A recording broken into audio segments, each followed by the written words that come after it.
consultant intervention radiologist here at QE in Birmingham. Thank you very much for inviting me to give this talk on image Cryoablation, small renal masses. And I'm hoping to share the Birmingham experience. So,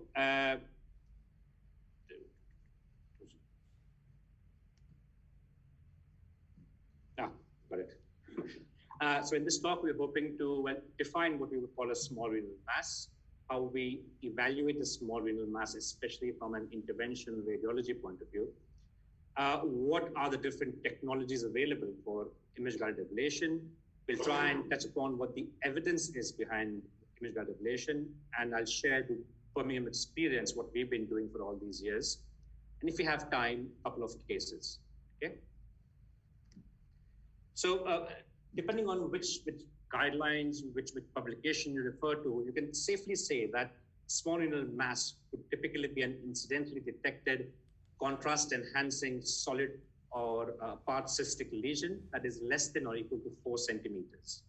If you were to translate that to setting of RCC, that would be T1A.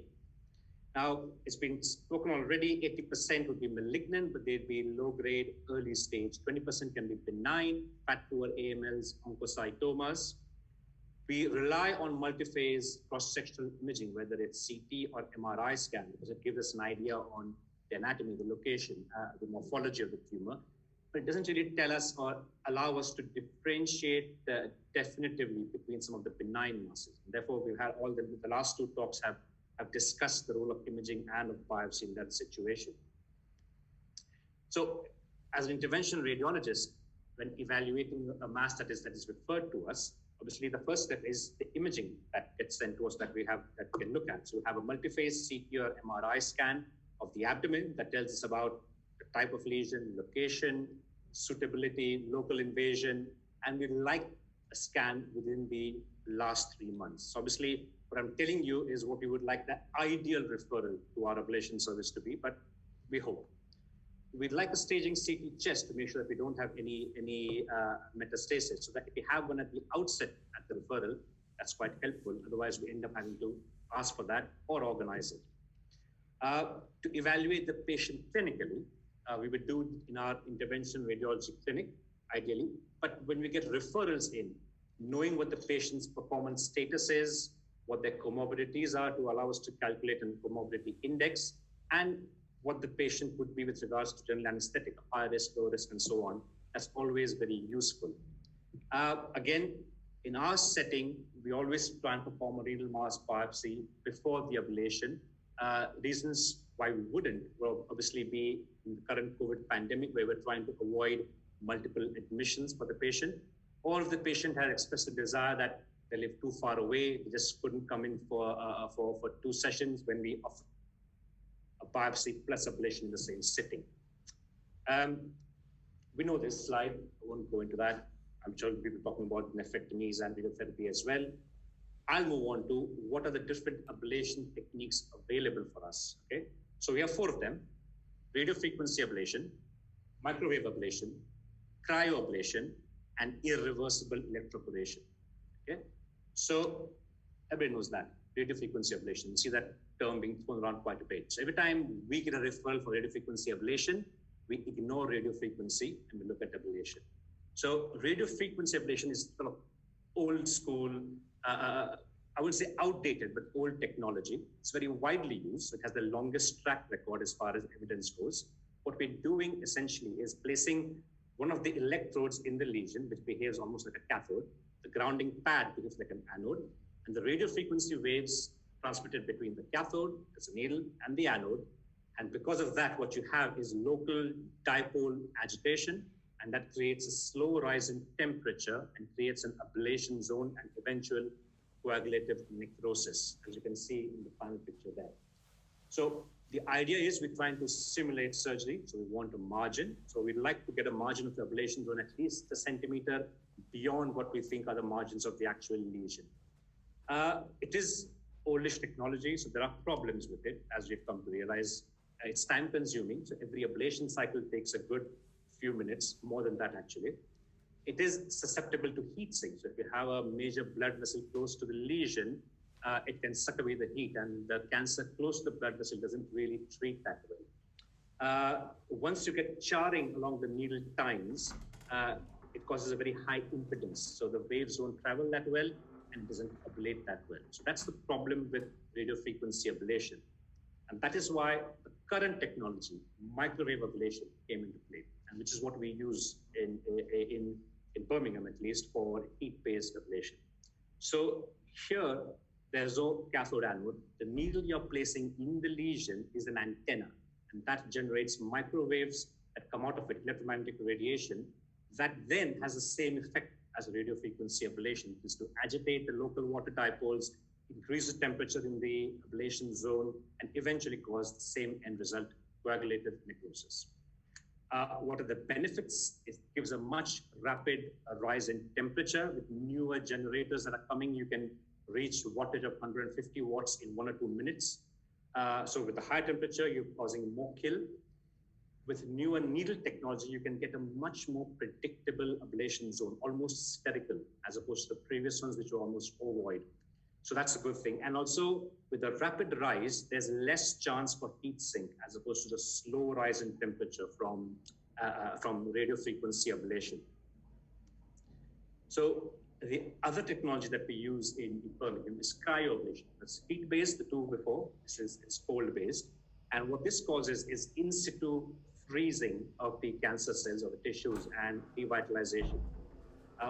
We can apply cryoablation, and it allows us to precisely control the ablation zone, and that's the beauty of cryoablation. It's got good visibility on all forms of imaging, whether it's CT, MRI scan, ultrasound scan, and that's what sort of differentiates it from microwave ablation, where you don't see the ablation zone, you see the results of ablation. Whereas in cryo, you can actually watch the ice ball grow, watch it going beyond the margins of the tumor. You can actually measure, if you want, centimeter and be assured that you've achieved the surgical margin that you want. And it's inherently an analgesic cold, so you can do this procedure under sedation and sedate case. So there are three major mechanisms with which cryoablation causes cell death. You have the immediate cell death caused by formation of intra and extracellular ice. You have eventual stasis within the microvasculature in the area, which causes further ischemic damage in the next few hours. And finally, you have damage to the cellular DNA, which then causes further apoptosis in the next 48 hours. So there's three modes of action over here. And finally, we have a technique called as irreversible electroporation. Here we're using high energy electric field to cause irreversible nanopores in the cell membranes of the cancer cell and cause cell damage and apoptosis. So the end result, again, is the same, coagulative necrosis. And this is a non-thermal technology. Okay, so this is using electric field, not using heat. The end result is not heat over here. What are the benefits of IRE? It's got a very short ablation period. So once you've placed your needles, literally minutes, that's it, you've done. Within a minute, you finish with your ablation. You're able to protect normal structures. So we have lesions that are at the medial lower pole, close to the ureter, close to the bowel.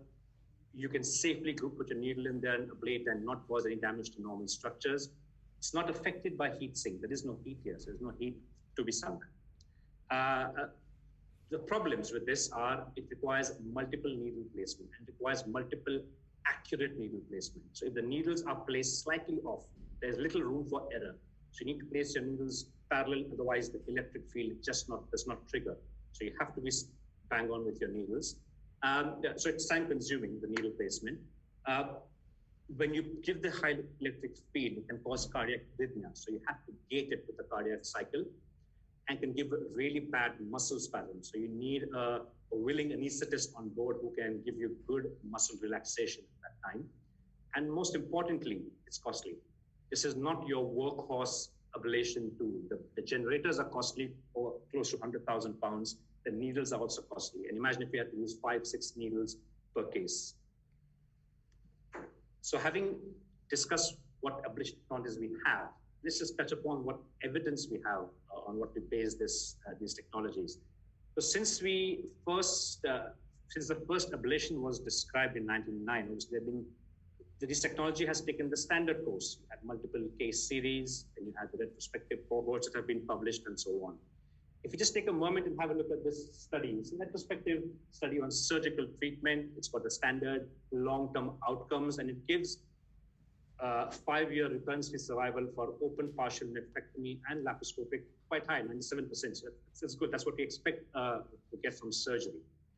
And if we compare that, obviously I can't get into all the publications of ablation, but even if you look at the, let's say, top 4 largest publication with longest median follow-up in the last 10 years, you can see that majority of them have got recurrence-free survival and disease-free survival pretty much in the same range as surgical treatments.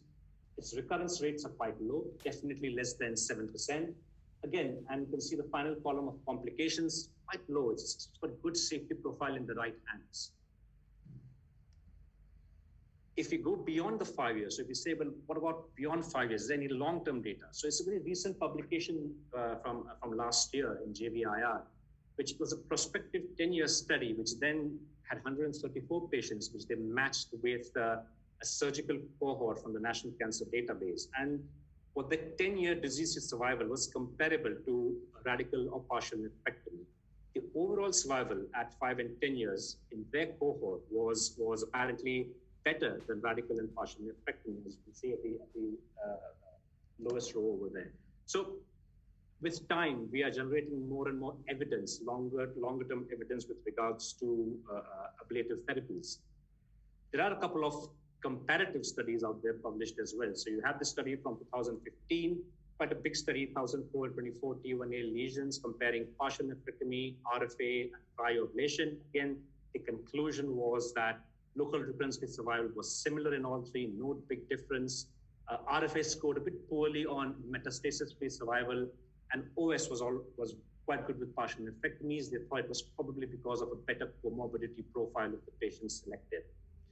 We have a meta-analysis from 2014, which again had a similar end result, where they said that the disease-free survival was not entirely different when they compared all forms of ablation versus all forms of surgical nephrectomies.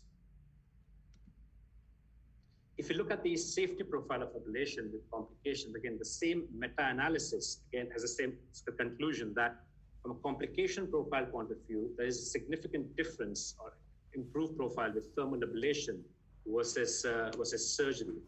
And again, this table you can see the publication in clinical practice guideline in the CERSE and in 2016.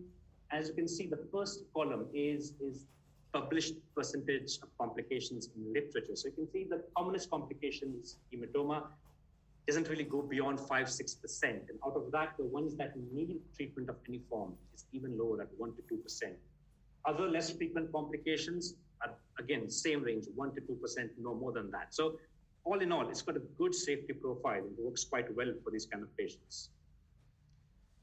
The impact on renal function, again, these 3 studies that were done in the last decade all had the same conclusion, that there was no ablation was able to achieve minimal impact on kidney ablation, on the glomerular filtration rate before and after ablation. So there's little impact on kidney function, especially relevant in patients who already have renal impairment. And we found that in our practice as well, that we've come to the point where we are quite confidently ablating patients with GFRs of 20, knowing we'll have little impact, in the right hands, little impact on the post-ablation GFR.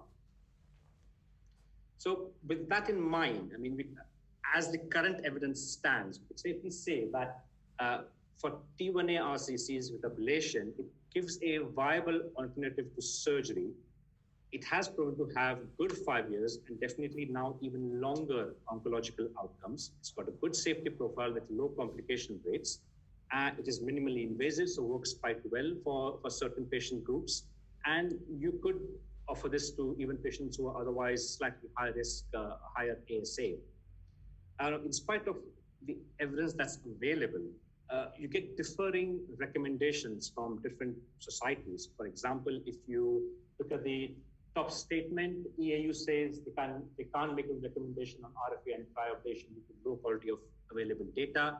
ESMO, on the other hand, on the same year released the guidelines, say that they could make a recommendation for ablation. It it's less than 3 centimeters, patient more than 70, solitary kidney, multiple lesions. Obviously, you're getting the patients who are not the fittest for surgery.